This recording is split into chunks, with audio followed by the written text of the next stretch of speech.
আসসালামু আলাইকুম, welcome to my channel. আজকে আমরা মাইক্রোসফট ওয়ার্ড ডকুমেন্টের হোম মেনুয়ের প্যারাগ্রাফ নিয়ে আলোচনা করব। চলুন তাহলে শুরু করা যাক।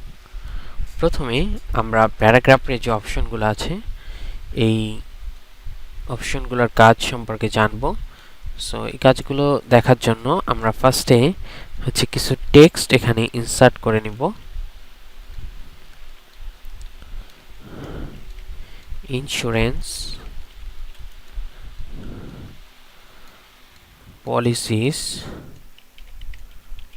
policies are often in place for a specific period for a specific period of time.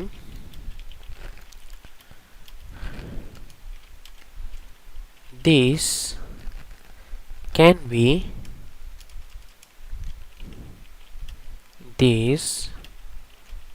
be performed to as the policy term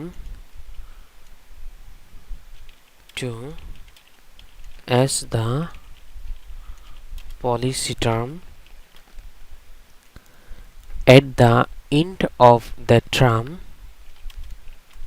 at the end of the term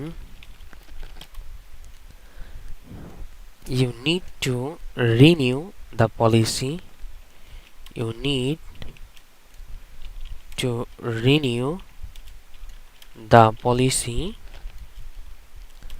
or buy a new one or buy a new one. When you buy an insurance policy, when you buy an insurance policy,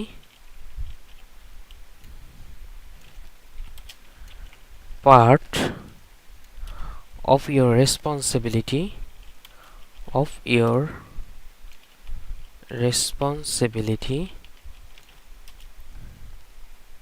includes paying a fee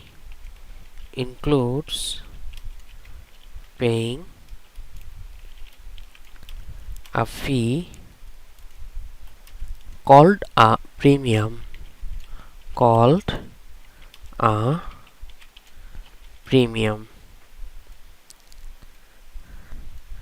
Some premiums are paid monthly. Some premiums are paid monthly, like health insurance.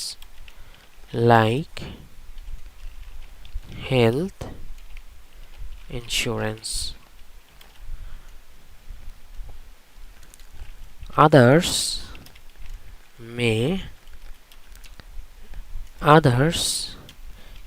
be paid once or twice a year.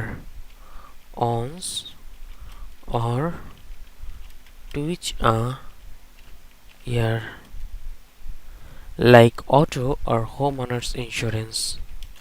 Like auto or homeowners insurance. The cost of your premium generally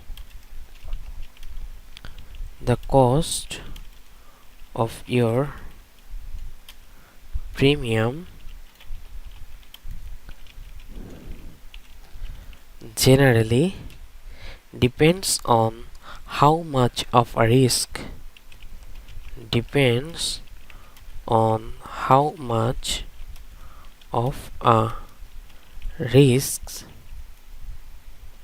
you are to the insurance company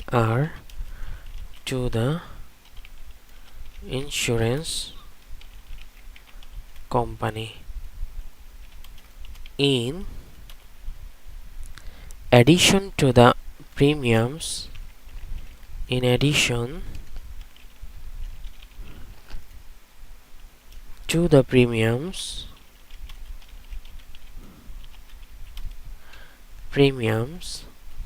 most insurance policies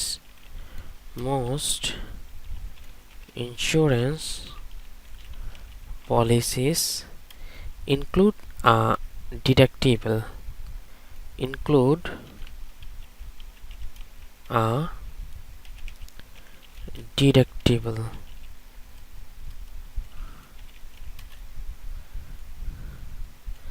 that's the amount you have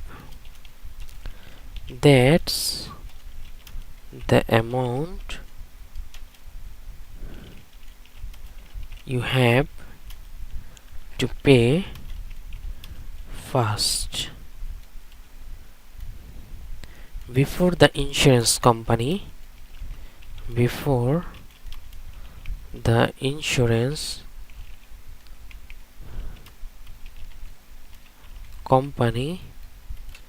pays their share.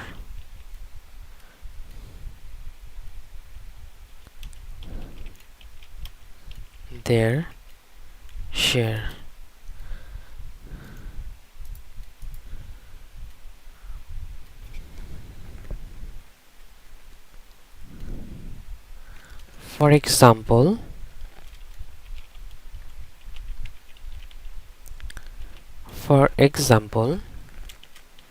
if you have a $500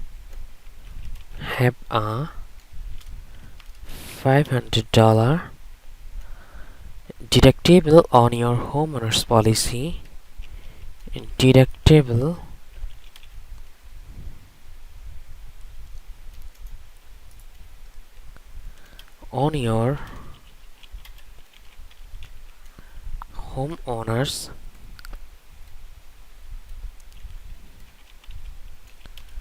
policy,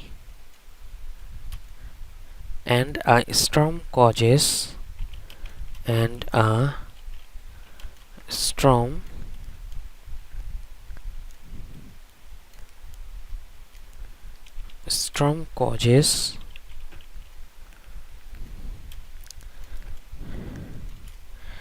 $3,000 and in damage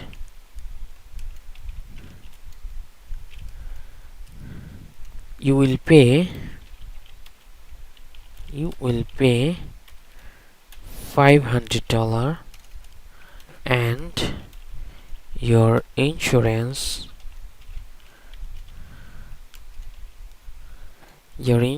company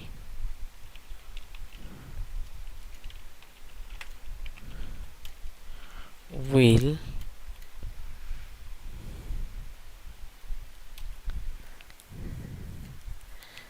pay $2,500. ওকে, আমরা কাজগুলো দেখার জন্য ফার্স্টে কিছু text insert করে নিলাম। ফার্স্টে আমরা যে কাজটি দেখব, এখানে অ্যালাইনমেন্ট। এখানে ফার্স্ট যে অ্যালাইনমেন্টটি রয়েছে এই অ্যালাইনমেন্টটি হচ্ছে অ্যালাইন লেফট। সো এখানে বলছে align your content with left margin. The alignment is commonly used for body text and makes the document easier to read.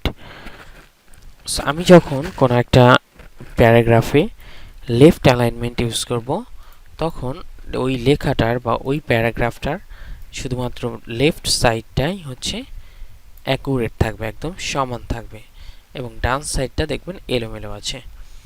So এরপরে আছে হচ্ছে সেন্টারের কাজ হচ্ছে কোনো একটা লেখাকে আমরা যখন সেন্টার অ্যালাইনমেন্ট ইউজ করব, তখন ওই লেখাটা বা ওই প্যারাগ্রাফটা হচ্ছে একদম পেজের মাঝখানে থাকবে। This is center your content on the page. Center alignment gives document a formal appearance and is often used to cover page. এটা কভার পেজের জন্য ব্যবহার করা হয় অথবা কোটেজ অ্যান্ড সামটাইমস হেডিং এর ক্ষেত্রেও এই হচ্ছে সেন্টার এটা ইউজ করা হয়। এটা হচ্ছে সেন্টার অ্যালাইনমেন্ট। এরপর আছে হচ্ছে রাইট অ্যালাইনমেন্ট। এই যে এটা হচ্ছে অ্যালাইন রাইট। সো কোনো একটা লেখাকে আমরা যখন রাইট অ্যালাইনমেন্টে নিয়ে যাব তখন ডান সাইডের যে সেন্টেন্সগুলোর যে ডান সাইড, এই ডান সাইডটা হচ্ছে অ্যাকুরেট বা সমান থাকবে। এটা হচ্ছে রাইট অ্যালাইনমেন্ট। এরপর আছে হচ্ছে জাস্টিফাই। সো আমরা যদি জাস্টিফাই দিই, দেখুন একটা প্যারাগ্রাফের লেফট সাইড এবং রাইট সাইড বোথ সাইড আর ইকুয়াল, মানে একদম সমান থাকবে। এটাই হচ্ছে জাস্টিফাই অ্যালাইনমেন্ট। সো আমরা দেখলাম হচ্ছে left alignment, centre align, right align এবং জাস্টিফাই। সো আমরা একটু এগুলার শর্টকাটগুলো দেখে নিই। আমরা যদি অ্যালাইন লেফট ইউজ করতে চাই শর্টকাটের মাধ্যমে, তাহলে শর্টকাট হচ্ছে কন্ট্রোল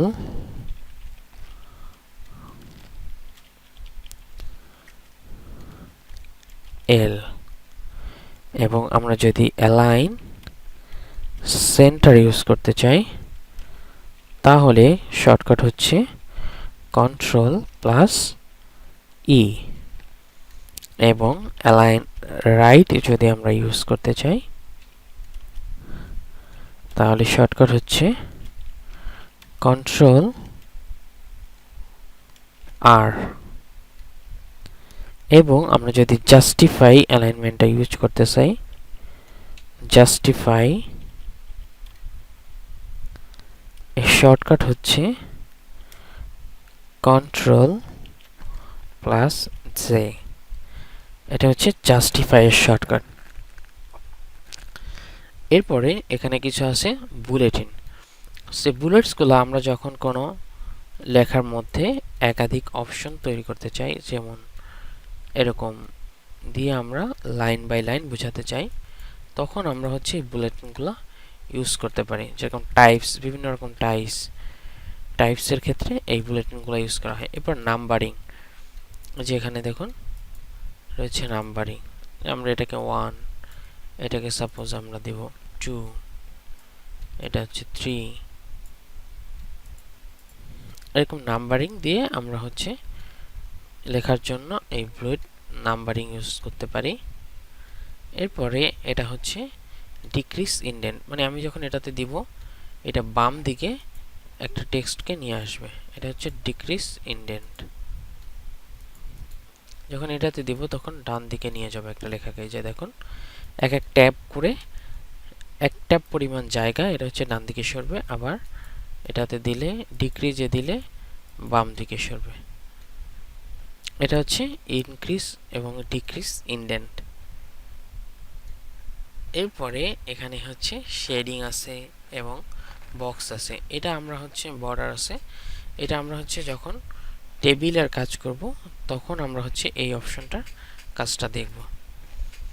এরপরে কোনো একটা লেখার লাইন স্পেসিং, এই যে দুইটা লাইনের মাঝখানে যে লাইন স্পেসিং, এইগুলাও হচ্ছে মেনটেন করা হয় প্যারাগ্রাফের মাধ্যমে।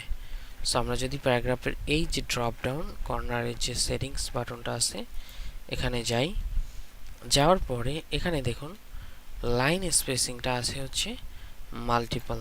আমরা এটাকে যদি সিঙ্গেল করে দেই এবং এটাকে আমরা যদি 0 করে দেই, দেখুন আমাদের এটা কিন্তু অনেকটা কম্প্রেস হয়ে গেছে, জায়গাটা কমে গেছে। এখন আমি চাচ্ছি দুইটা লাইনের মাঝখানে জায়গা আরও বেশি দিব, তাহলে আমরা এখানে যাব লাইন স্পেসিংটা 1.5 দিব। তাহলে দেখুন মাঝখানের এই দুইটা লাইনের মাঝখানের জায়গাটা কিন্তু বেড়ে যাবে। সেম ভাবে আমরা যদি এই প্যারাগ্রাফটা সিলেক্ট করি এবং এখানে যাই, যাওয়ার পরে আমরা এখানে ডাবল দিলাম। সো যদি আমরা ডাবল দেই তখন কিন্তু এই জায়গাটা মাঝখানের এই ফাঁকা জায়গাটা আরো বড় হবে। এই যে দেখুন উপরের চারটে, উপরে যে প্যারাগ্রাফটাতে আমরা প্যারাগ্রাফ এর লাইন স্পেসিং ইউজ করেছি 1.5, এবং এই প্যারাগ্রাফটা লাইন স্পেসিং হচ্ছে 2, দ্যাট মিন্স ডাবল, অর্থাৎ এটা কিন্তু উপরেটার থেকে আরও বেশি লাইন স্পেসিং। এবার এটাকে চাচ্ছি আমরা আরও লাইন স্পেসিং অনের থেকেও কমাইতে। এটা হচ্ছে সিঙ্গেল মানে হচ্ছে 1, তো এই অনের থেকেও আমরা কমাবো, তাহলে হচ্ছে 0.1 আমরা যদি 8 দেই, দেখুন এখানে একটু খেয়াল করবেন, এখন যে লাইন স্পেসিংটা আছে এটা কিন্তু আরও কমে যাবে। এই যে দেখুন অনেকটা কম্প্রেস হয়ে গেছে। সেভাবে হচ্ছে আপনি প্যারাগ্রাফ থেকে লাইন স্পেসিংটা কমিয়ে নিতে পারবেন। আজকে আমরা দেখলাম অ্যালাইনমেন্টের কাজ। এখানে left align, centre, right alignment এবং হচ্ছে জাস্টিফাই। সো জাস্টিফাইটা হচ্ছে যে লেফট এবং রাইট এই দুই সাইড, বোথ সাইডই হচ্ছে সমান থাকবে বা অ্যাকুরেট থাকবে, এটাই হচ্ছে justify. Thanks for watching and don't forget to subscribe my channel.